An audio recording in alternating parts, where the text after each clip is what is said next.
नमस्कार दोस्तों, आपका स्वागत है हमारे चैनल में। दोस्तों, आज से हम हमारे चैनल में मध्य प्रदेश के जो इम्पोर्टेंट जीके हैं, जैसे कि पॉलिटी हो गई, इकोनॉमी हो गई, ज्योग्राफी हो गई, तो इस टॉपिक को दोस्तों हम स्टार्ट करेंगे। तो उसी श्रृंखला में आज हम मध्य प्रदेश का पंचायती राज एवं स्थानीय स्वशासन के मुख्य हम अधिनियम देखेंगे, प्रावधान देखेंगे, और साथ ही भारत में इसकी जो प्रगति हुई है, भारत में जो जिस प्रकार से पंचायती राज जो हमारा संस्थान, इसको लाने का जो इतिहास रहा है, थोड़ा सा उन बिंदुओं पे भी चर्चा करेंगे, ताकि हमारा स्पष्टीकरण और अधिक अच्छे से हो जाए और हम अच्छे से चीज़ों को समझ सकें। तो दोस्तों, मध्य प्रदेश पंचायती राज व स्थानीय स्वशासन जो हमारा स्टार्ट हुआ है, वो सबसे पहले हमारा जो एक्ट आया था 1962 का, जो हमारा एक्ट आया था मध्य प्रदेश पंचायती राज अधिनियम का, 1962 के एक्ट से हमारे यहाँ जो मध्य प्रदेश में सबसे पहला एक्ट आया पंचायती राज के लिए, वो विधिवत रूप से 1962 का जो हमारा अधिनियम आया है। इसमें हमारा जो किस समिति की अनुशंसा पे आया है, तो वो हमारी अनुशंसा पे आया है काशी प्रसाद पांडे समिति की अनुशंसा पे हमारे यहाँ मध्य प्रदेश पंचायती राज अधिनियम 1962 आया है। लेकिन दोस्तों, जैसा कि आप जानते हैं कि भारत में हमारे यहाँ 1962 में भारत और चाइना का जो युद्ध हुआ था, उस कारण से इस अधिनियम के प्रावधान जो है वो विधिवत रूप से लागू नहीं हो पाए। इस अधिनियम ने त्रिस्तरीय पंचायती व्यवस्था का प्रावधान दिया था हमारे मध्य प्रदेश में लागू करने के लिए, लेकिन युद्ध के कारण हमारे इस प्रावधान जो है सही रूप से लागू नहीं हो पाए। इस कारण से इसके पश्चात हमारा मध्य प्रदेश पंचायती राज अधिनियम 1981 आया, लेकिन ये असफल रहा। इसके प्रावधान जो है सही तरीके से लागू नहीं हो पाए। लेकिन इसके पश्चात हमारा जो वर्तमान में हमारे जो चुनाव होते हैं, वर्तमान में जो हमारा पंचायती राज अधिनियम जो वर्क कर रहा है, वो है हमारा मध्य प्रदेश पंचायती राज एवं ग्राम स्वराज अधिनियम 1993। ये इस अधिनियम के जो मुख्य प्रावधान है दोस्तों, वो हमारे एग्ज़ाम में मुख्य रूप से पूछे जाते हैं, जो कि बहुत ही इम्पोर्टेंट प्रावधान है, जो हमारे स्टेट पीएससी और जो हमारे वनडे एग्ज़ाम जितने भी हैं, जैसे कि हमारा फॉरेस्ट का असिस्टेंट रजिस्ट्रार के जो आगामी एग्ज़ाम है, उसमें भी जो हमारा मध्य प्रदेश का सिलेबस जो मेंशन है, उसमें हमारा पंचायती राज जो मध्य प्रदेश का सिलेबस में मेंशन चीज़ें हैं, उससे क्वेश्चन पूछे जाते हैं।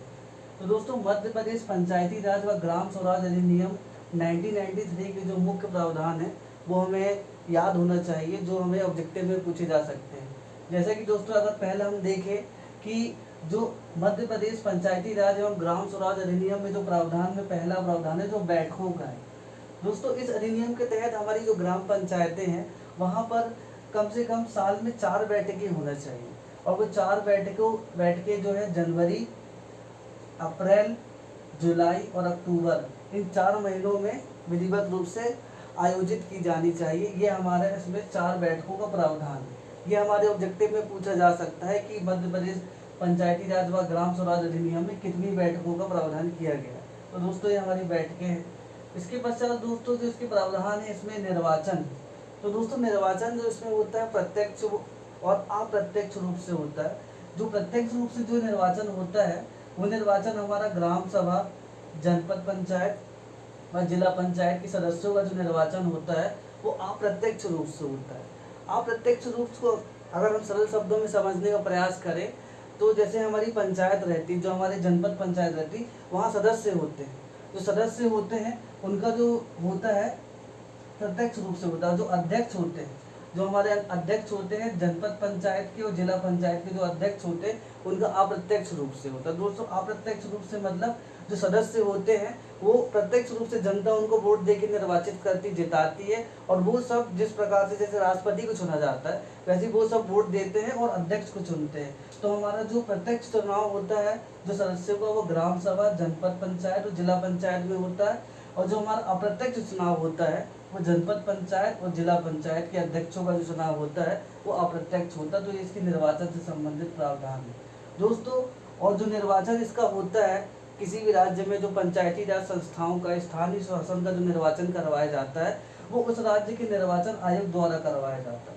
और दोस्तों, निर्वाचन आयोग का जो प्रावधान है, हमारे संविधान के भाग 9 के आर्टिकल 243 के में राज्य निर्वाचन आयोग का प्रावधान दिया गया है। और उसमें बताया गया है कि राज्य निर्वाचन आयोग जो एक सदस्यीय निकाय है, वो प्रत्येक राज्य में अलग अलग जो राज्य निर्वाचन आयोग है वो राज्य के पंचायती राज संस्थाओं के निर्वाचन जो है उसको कंप्लीट करवाएंगे, उसको तय समय पे करवाएंगे। तो ये उनका प्रावधान है। तो ये आर्टिकल 243 के में ये हमें ध्यान रखना। इसके पश्चात दोस्तों जो अगला प्रावधान है वो है अविश्वास प्रस्ताव। अविश्वास प्रस्ताव का मतलब ये होता है, जो हम सरल शब्दों में हम जो अपनी राज्य व्यवस्था में पढ़ते हैं, कि जब सरकार सही तरीके से काम नहीं कर रही है या सरकार अपना बहुमत खो चुकी है, तो लोग उसके तहत, अगर सरकार अपना बहुमत खो चुकी है या सरकार जो उनके लक्ष्य थे वो पूरे नहीं कर पाई है या ढंग से काम नहीं करती है, तो सदस्यों द्वारा एक प्रस्ताव पारित किया जाता है, जिसमें एक निश्चित अनुपात में सदस्यों का जो समर्थन अगर प्राप्त होता है तो वो सरकार गिर जाती है। यही हमारा राज्य में भी होता है, यही हमारा केंद्र में भी होता है, और यही हमारा पंचायती राज संस्थान में भी इसको हमें लागू किया गया है, जो हमारा 1993 के एक्ट में है। दोस्तों इसके द्वारा हमारा जो एक किसके खिलाफ लाया जाता है, तो ये सरपंच, उप सरपंच, जनपद अध्यक्ष, जिला अध्यक्ष, इन सब के खिलाफ ये प्रस्ताव लाया जाता है। दोस्तों ये मुख्य रूप से ये फेमस है राइट टू रिकॉल भी इसे कहा जाता है। पंचायती राज संस्थान में राइट टू रिकॉल जो होता है, ये बहुत फेमस है। राइट टू रिकॉल का मतलब दोस्तों ये होता है कि अगर जनता अपने अध्यक्ष के जो अध्यक्ष उसने चुनी है उसके काम से प्रसन्न नहीं है, अगर वो काम ढंग से नहीं करता है, जनता को लगता है कि जिस उद्देश्य से हमने अपने इस अध्यक्ष को चुने थे वो ढंग से हमारा काम नहीं कर रहा है, तो जनता जो है अपना सदस्यों के माध्यम से 3/4 बहुमत से, 4/3 के 3/4 बहुमत से और 2.5 वर्ष के अंदर, दोस्तों जब पंचायत के चुनाव होते हैं और जनपद जिला के जो पंचायत चुनाव होते हैं, चुनाव के 2.5 वर्ष के अंदर अंदर ये प्रस्ताव लाना होता है।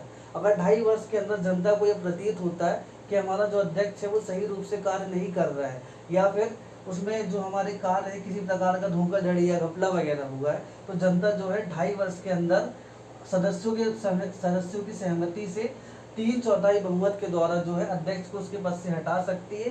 राइट टू रिकॉल मतलब उसे वापस बुला सकती है, उससे सत्ता छीन सकती है और किसी योग्य व्यक्ति को जो वो चाहे उसको अध्यक्ष बना सकती है, वहाँ दोबारा चुनाव होते हैं। तो इसे दोस्तों हम राइट टू रिकॉल कहते हैं।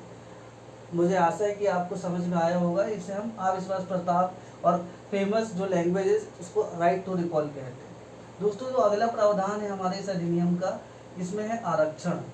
आरक्षण में दोस्तों जैसे आपको पता है कि महिलाओं में हमारा मध्य प्रदेश सरकार जो है महिलाओं के लिए 50% जो है सीटों का आरक्षण किया गया है, चाहे वो पंचायत व्यवस्था हो, जिला हो, जनपद हो, तो वहाँ पर महिलाओं के लिए हमारे यहाँ 50% आरक्षण दोस्तों किया गया है।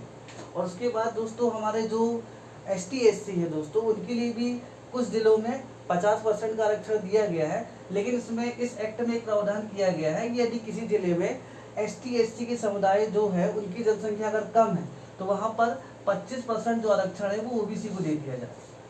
मतलब अगर एक्ट में 50% ST SC को दिया गया, अनुसूचित जाति अनुसूचित जनजाति को दिया गया, लेकिन अगर किसी जिले में उनकी जनसंख्या पर्याप्त नहीं है तो उसके कारण 25% जो आरक्षण है वो OBC को दे दिया जाएगा। तो ये हमारा 25% OBC को, और जहाँ ST SC अपनी 50% की संख्या में है तो उनको 50% वहाँ दिया जाएगा और 50% महिलाओं को दिया जाएगा। तो दोस्तों ये जो हमारा 1993 का जो एक्ट है, जो वर्तमान में जो हमारे चुनाव हो रहे हैं वो 1993 के एक्ट के द्वारा हो रहे हैं। तो इसके जो प्रावधान है दोस्तों बहुत इंपॉर्टेंट है, जो हमारे एग्जाम में पूछे जा सकते हैं। अब दोस्तों जो हमारे संविधान है, संविधान में हमारा जो संशोधन हुआ था दोस्तों 1993 में, जो हमारा 73वां और 74वां जो संविधान संशोधन था, उसके द्वारा जो हमारे संविधान में पंचायती राज संस्थान और जो हमारे नगर पालिकाएँ जो जोड़ी गई हैं, तो दोस्तों उसमें हमारे कुछ प्रावधान हैं वो हम इसको आगे समझेंगे। बाकी ये जो प्रावधान है आपके बहुत इम्पोर्टेंट है। नमस्ते, थैंक यू। इस पे